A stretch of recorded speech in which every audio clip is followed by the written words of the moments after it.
San Francisco sits on just 49 square miles of land, making it one of the most densely packed cities in the United States. Yet it holds more distinct neighborhoods, cultures, and experiences than cities 10 times its size. This is a place where Victorian houses stand beside gleaming tech towers, where the air carries the smell of sourdough bread and salt from the bay, and where a single afternoon can take you from a misty hilltop to a sun-drenched waterfront.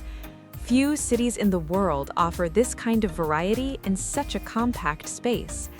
From the legendary walk across the Golden Gate Bridge to the haunting silence of Alcatraz Island, San Francisco rewards every kind of traveler. We will also visit a neighborhood so vibrant it has become a symbol of creative culture worldwide. These are the top 10 things to do in San Francisco. Let us start the countdown.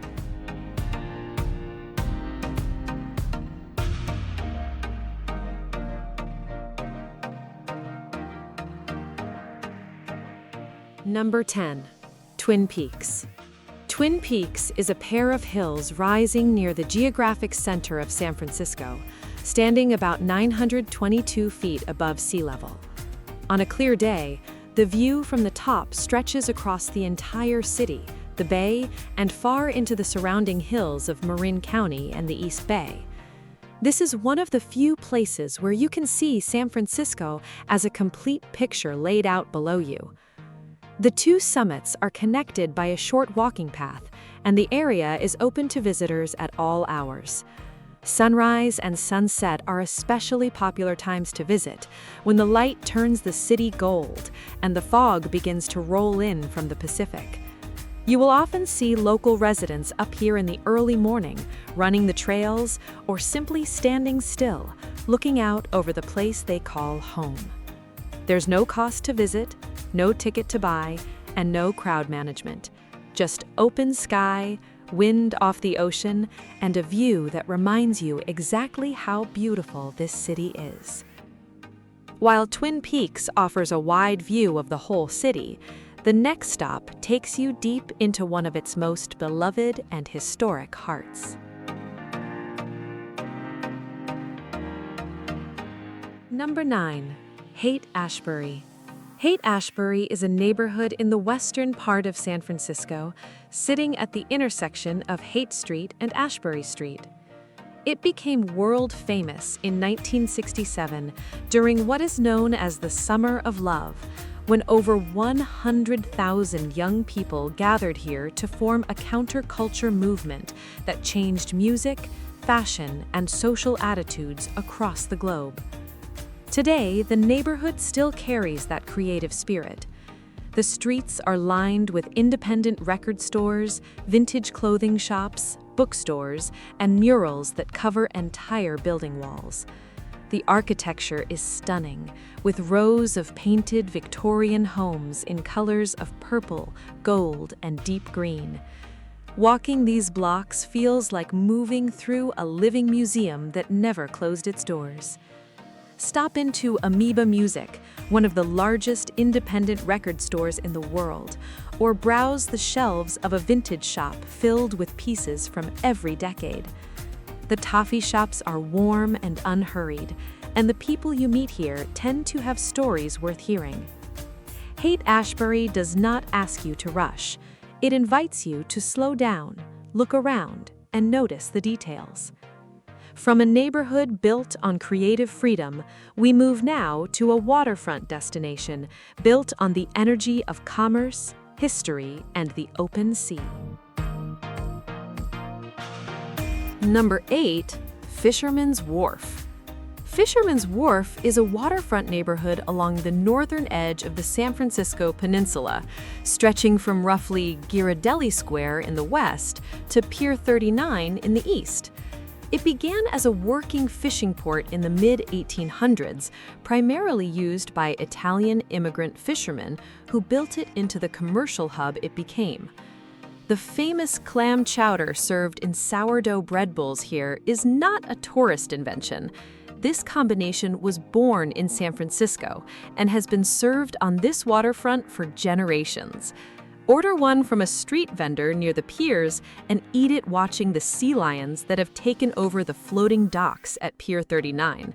These animals arrived in large numbers in 1989 and have never left, and the city simply decided to share the space with them.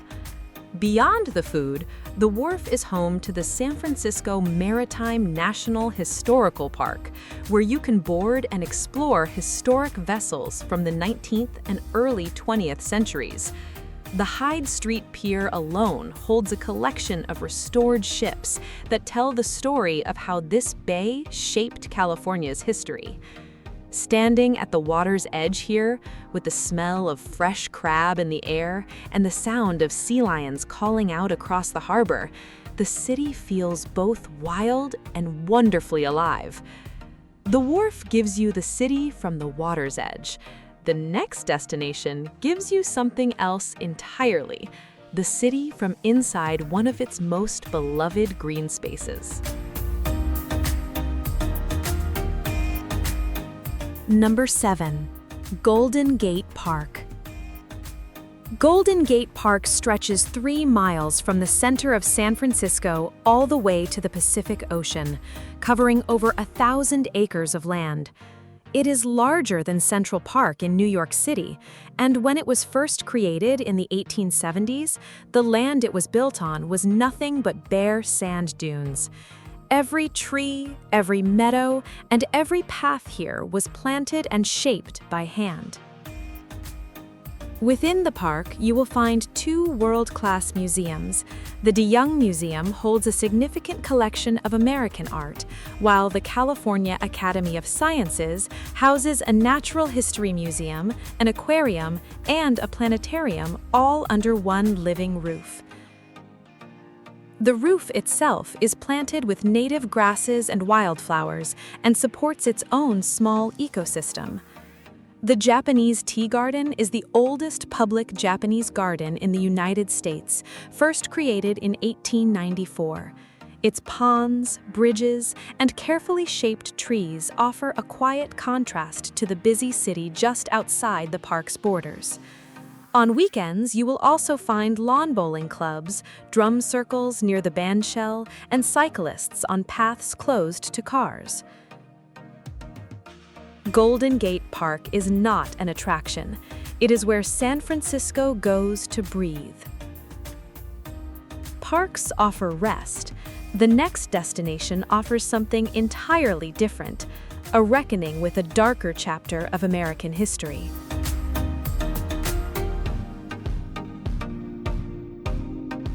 Number 6. Alcatraz Island. Alcatraz Island sits in the middle of San Francisco Bay, just 1.25 miles from the city's northern waterfront. Yet, for the 29 years it operated as a federal penitentiary, it may as well have been on the other side of the world.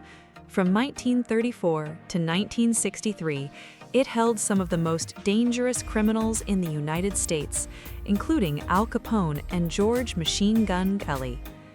The waters surrounding the island were considered too cold and too dangerous to swim across, and no prisoner ever successfully escaped. In all, 36 men attempted it in 14 separate escape attempts. 5 are listed as missing and presumed drowned, but their bodies were never found.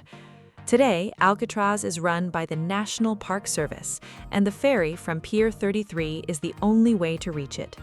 The audio tour that accompanies the visit is narrated in part by former inmates and former guards, and it is one of the most compelling museum experiences in the country. Their voices speaking about daily life in those cells make the history feel uncomfortably real. Standing in a cell block with the cold bay visible through a narrow window, you feel the weight of isolation in a way no textbook can replicate. From an island of confinement, we rise now to one of the most celebrated feats of engineering ever built.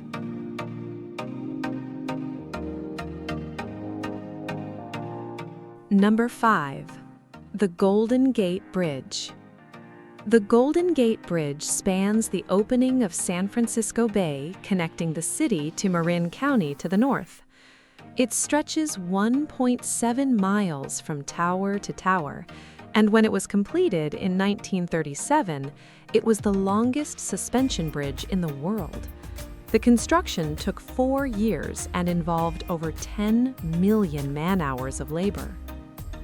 The bridge is painted a color called International Orange, a shade chosen not for aesthetics, but because it was already applied as a primer coat, and the architect and engineer both agreed it looked better than the original plan of gray and yellow stripes. That accidental decision has become one of the most recognizable color choices in architectural history. You can walk or cycle across the bridge, and both options are worth doing.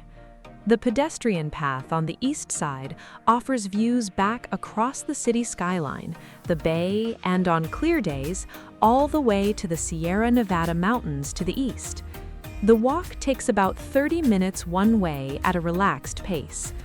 From the center of the bridge, standing above water that is 220 feet below and watching fog drift in from the Pacific, you understand why this structure is considered not just an engineering achievement, but a work of art. The Golden Gate is one of the most photographed places on Earth.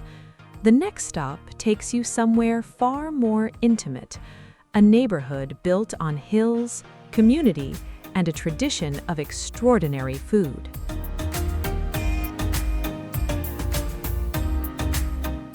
Number 4. San Francisco's Chinatown. San Francisco's Chinatown is the oldest in North America, established in 1848, just months after the California gold rush began drawing workers from China to the American West. It covers 24 square blocks in the northeast corner of downtown San Francisco and has been continuously inhabited by Chinese immigrants and their descendants for over 170 years. Enter through the Dragon Gate on Bush Street, and you pass under a green-roofed arch decorated with dragons and symbols of welcome. The streets inside are narrow and busy with produce markets, herbalist shops, dim sum restaurants, and temples. The sounds here are layered. The clatter of mahjong tiles, the rise and fall of Cantonese conversation, the sizzle of food in walks behind open kitchen windows. The Golden Gate Fortune Cookie Factory on Ross Alley is a tiny, easy-to-miss operation that has been producing fortune cookies by hand since 1962. The cookies themselves were actually invented in San Francisco, not China, and watching them folded around their paper fortunes on the small machines inside is oddly mesmerizing. Come hungry. The dim sum restaurants on Dim Sum Row along Pacific Avenue serve food that is genuinely excellent, not a diluted version made for tourists. Chinatown rewards the visitors who slow down, look up at the balconies, and wander without a fixed plan. From a neighborhood shaped by immigration and tradition, we now visit a district that has become a symbol of resistance, pride, and community worldwide.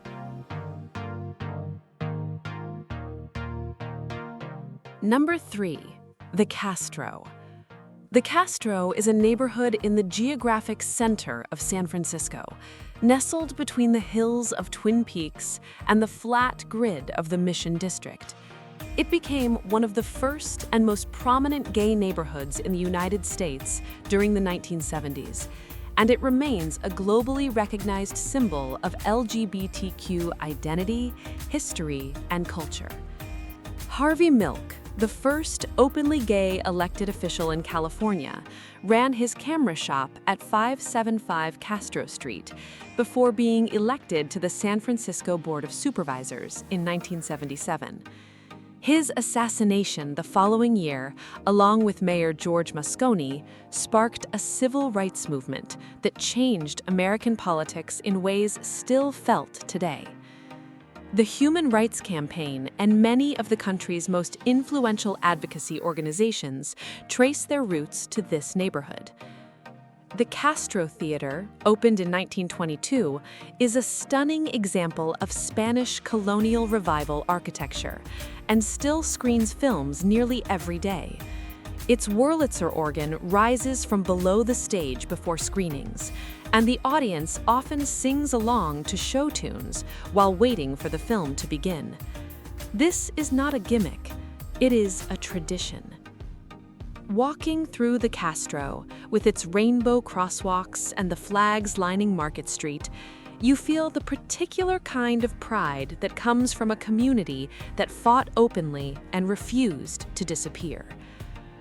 The Castro carries the spirit of a movement. Our next destination carries the spirit of San Francisco's soul, a neighborhood born from struggle, creativity, and an unshakable energy.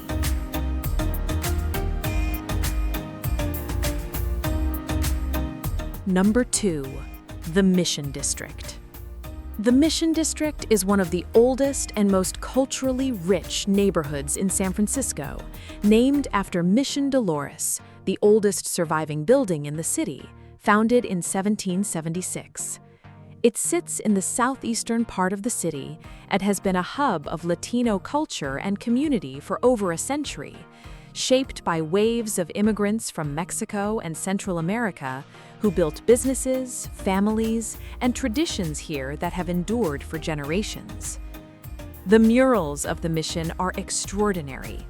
Balmy Alley, a narrow lane between 24th and 25th Streets, is lined from end to end with murals that date back to the 1970s.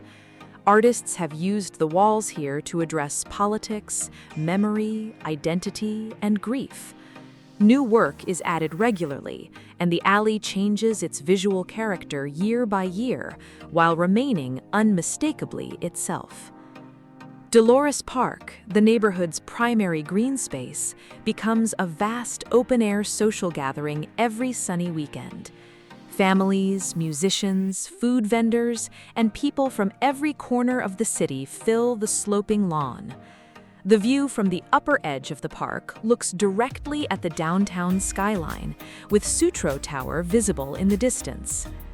The taquerias on 24th Street serve some of the best Mexican food in the United States. The burritos here are large, affordable, and made with care. Mission Dolores Park and Mission Street together contain more of the real daily life of San Francisco than almost anywhere else in the city. The Mission District does not perform. It simply lives, loudly and beautifully, and invites you to join in. There is one place in San Francisco that no list can leave off, one place that defines the city for the world, and that earns its place at the very top of this countdown, not through hype, but through genuine, unmatched experience.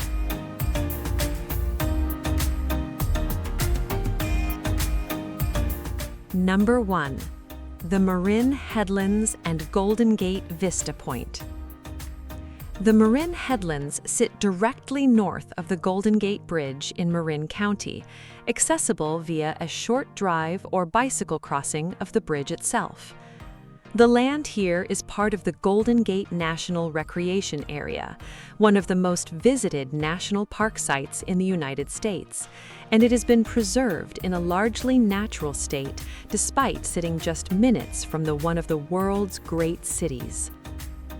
From Battery Spencer, a decommissioned military fortification just off the road near the north end of the bridge, you get what is widely considered the finest view of the Golden Gate Bridge and the San Francisco skyline available anywhere. You are standing above the bridge rather than on it. The entire span stretches below and before you. The city rises in the background, and on foggy mornings, only the two towers of the bridge emerge above the cloud line, suspended in white silence. No photograph fully prepares you for this view.